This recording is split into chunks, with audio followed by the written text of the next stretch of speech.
I started painting with acrylics about 15 years ago, and here are all the supplies, materials and acrylic mediums I have and what I use them for. What do I use for sketching? If I'm sketching directly on canvas or watercolor paper, I might use hard pencils or colored pencils or watercolor pencils. If I'm sketching on a separate piece of paper, I normally use graphite transfer paper to transfer the sketch onto the canvas or other painting surfaces. What do I paint on? Well, obviously canvases and canvas boards, but I also use acrylics to paint on watercolor paper, cardboard scraps, wood slices, wood panels, and other pieces of wood, rocks, flower pots, plastic food containers like yogurt buckets, old paint buckets, the list goes on. Basically free things like recycling or trash or things I find outside. Acrylics are pretty versatile in terms of what you can use them on. How about prepping those surfaces for painting? I don't normally prep canvas or watercolor paper in any way. But if I paint on untreated surfaces like cardboard or wood or rocks or a smooth and hard surface like plastic that acrylics just don't stick to, I usually prime them with gesso first. And you might also want to sand them, either to smooth down an uneven surface like wood or give a smooth surface like plastic some tooth for the paints to stick to. I have a white gesso and a clear one if I want the texture or the color of the surface to show through as the background for my painting. I might also use gesso when I paint over old paintings, but it's not always necessary. So what kinds of other tools do I use? If I'm painting on paper and want it to stay somewhat flat and not move around, I use painter's tape to adhere it on a piece of hardboard.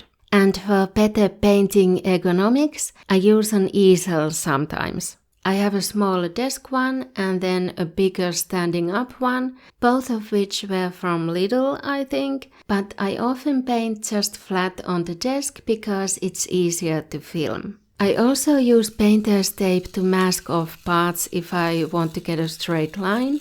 And gloves can be helpful, especially when priming or painting the whole background or the edges of a canvas, which can get messy otherwise. I have cotton gloves inside my vinyl gloves because I used to work in a lab and had to wear gloves all the time, and my skin really can't take vinyl or nitrile gloves anymore. How about the actual acrylic paints? I definitely started out with any cheap acrylic paints I could find without understanding what types of paints they were, and it caused some issues at times. I still use hobby or craft quality paints a lot, but I've come to understand that some paints are opaque and some are transparent, some are heavier and some are more fluid. These Crelando paints are more translucent, whereas these plus color paints give better coverage. And then I have some special paints, like these Montmartre metallic ones for shiny details. What kinds of paint brushes do I use? I use both soft watercolor brushes and harder oil painting brushes for acrylics. Round brushes, flat ones, a very small thin one for details, as well as a sponge brush for things like priming and varnishing and smooth gradients, a sponge for tree foliage and cloud texture, and an old toothbrush for splatter painting. I don't have very fancy brushes, but I will say that the IKEA Moller brushes do eventually break off or the glue wears off, so I don't necessarily recommend them. How about paint palettes?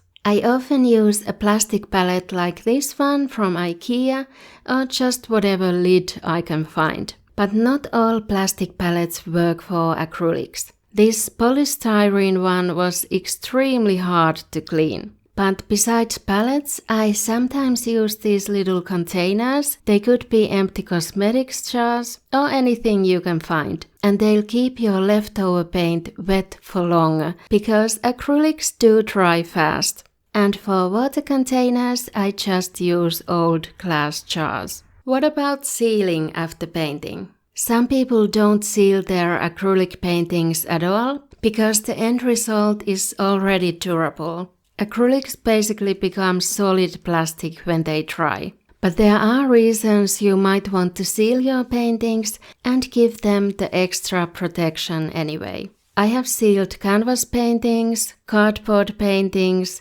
and things that might wear off from use or from being outside, like clay flower pots and garden decorations. The first varnish I got was this Winsor & Newton removable gloss varnish. Smells really bad. Might ruin your process even if you wash them right away afterwards. The lid gets really stuck and glued on sometimes. And because it's gloss varnish, it deepens the colors of the painting a bit and it makes the painting reflect light more. So if you want to scan it or take photos, do it before varnishing. The next one I got was this Liquitex non-removable matte varnish. It doesn't smell, it dries fast, and I don't think it really changes the appearance of the painting, but apparently it's less effective as a sealant. I do want to make a whole video about varnishes at some point, it's on my list. Any additional mediums? I don't use actual painting mediums often. I normally just thin acrylic paint with a bit of water and also wash the paint brushes with water afterwards and maybe a bit of soap. But I do have matte medium that I use for a few different things, like masking techniques for sharp edges with painter's tape or contact paper, for preventing sketches from smudging up the paints, and for diluting acrylics more for drip painting. But what else can you use matte medium for, and how exactly do you use it? Watch this video next. See you there!